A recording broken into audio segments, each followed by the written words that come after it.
幾歲喺度，今年60歲，足足55年 ，more than half century， 唔捨得離開，就係人情味，你用錢都買唔到嘅呢啲。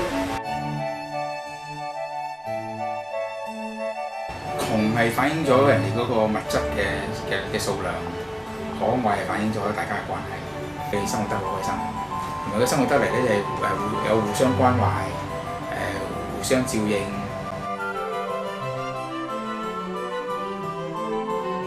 對深水埗未來嘅發展咧，有冇啲希望咁樣㗎？好環境都唔能到我啲㗎啦。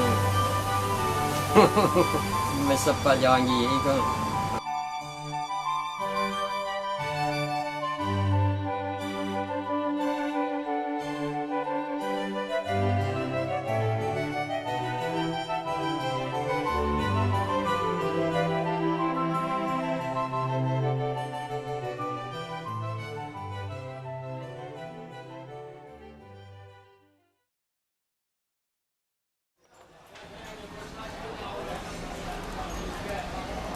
嗰陣時我雖然係4歲，但係我都仲記得係好清楚成個深水埗啦，同埋深水埗碼頭啦，好多嗰啲撐啊，一條一條棟喺度啊，好多嗰啲苦力啊，揸住條竹升等人哋啲艇咧行埋嚟同佢哋擔嘢。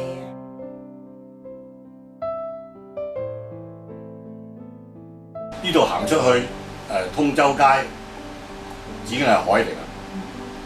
而家填到去西九龍啦，後邊大埔道已經係種菜嘅，響大埔道馬路就已經望到埋種西洋菜種嘢嘅，即係石硤尾6村嗰度。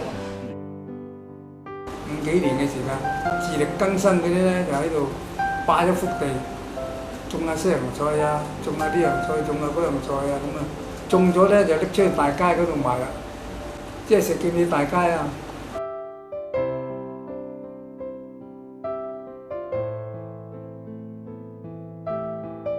做豆腐啊，發啲芽菜拎出去賣啦，乜嘢行業都有咁滯。有啲小型嘅工廠啦，山寨廠啦，所謂有養豬㗎，仲有啲食物鋪㗎，好似做馬仔啊、做崩沙啊嗰啲，有啲係全間都係鋪，亦有啲咧前鋪後居，咁佢又賣下火水啊，咁都可以維持到佢個生活咯。其實我1951年有深水埗，就學師，7蚊1個月踩單車送貨，大包咁衫，朝頭早就開工咁就走去啲廠度車啲衫翻嚟，同佢加工，就送翻去俾佢做呢個工作咯。咁啊做咗2年幾，咁啊然後啊就學識下修理嗰啲衣車啊之類咁嘅嘢啦。咁啊後尾就自己咁由東城樓門就開始做起啦。70年就買咗2架的士。響荔枝角道204號，即係嗰啲啦，租咗個鋪面，我哋開始學人做衣車。有冇一啲深水埗咁多年嘅大事，你係都好親身見證？深水埗大事最大事就六村大火啦，石硤尾，係嘛？當時我都有份，即係同埋街坊會嗰啲人去幫手啊。嗰時但係我冇錢咧。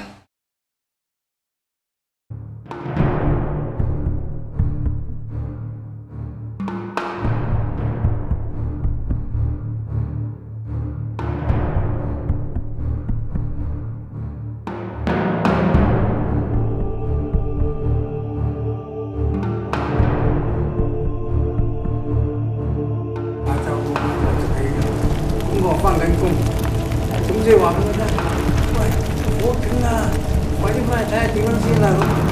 你咁多咁翻到去，執晒啲嘢喺藤條嗰度，棉胎啊都綁好晒。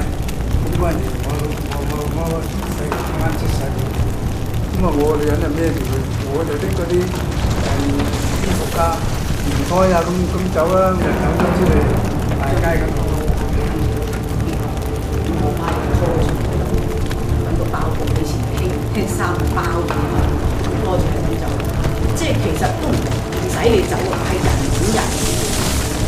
咁嗰啲火喺後邊嗰度行過，咁啊因為嗰啲風咧好大，而你話唔驚係假嘅，追翻轉頭去嗰個火場乜嘢咧，你就嗰種嘅火嘅嗰個熱力壓迫感咧，你就到你自己驚，求其攞啲嘢就走㗎啦。嗰啲人啊，使行嘅，真係逼到你㗎。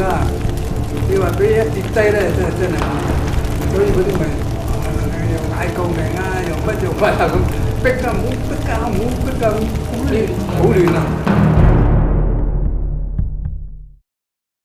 就摸完咗之後，一定就要喺街邊住嘅，咁啊揾啲花包圍住咯，都住咗好耐，直至佢起到嗰啲6層嗰啲，我哋先至入伙住。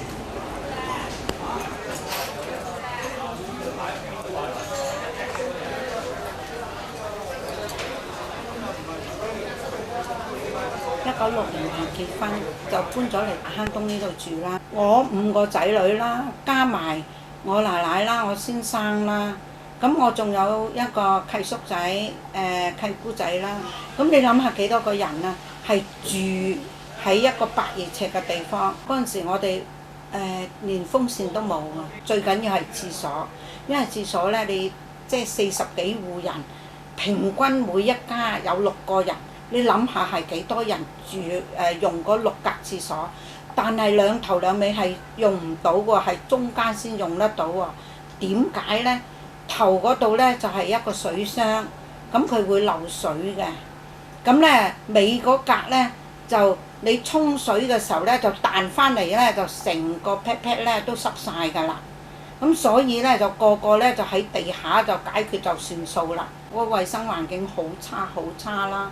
咁我嗰陣時我住喺 L 座3樓，我翻學嗰陣時咧，我就要跟幫媽媽咧由深水埗，即係由石硤尾呢度咧行路去美孚嗰啲塑膠花廠啊。翻完學咧到夜晚食完飯咧就要幫手穿膠花，如果唔幫手做完咧，聽朝早又交唔到翻去啊。咁我哋都幾辛苦咯。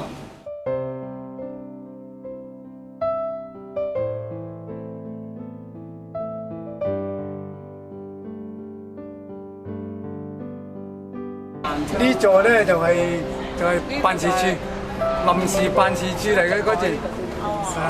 我哋早期冇咁靚啊！夜晚4個人分一張床，就尖頭到腳嘅。啲細佬哥大嘅時候咧，佢俾多半間我哋啊，但係個半間咧就掉咗喺對面，咁變咗你食飯嗰陣時煮好晒，咪要大聲嗌食飯啦，咁咪走落嚟食飯。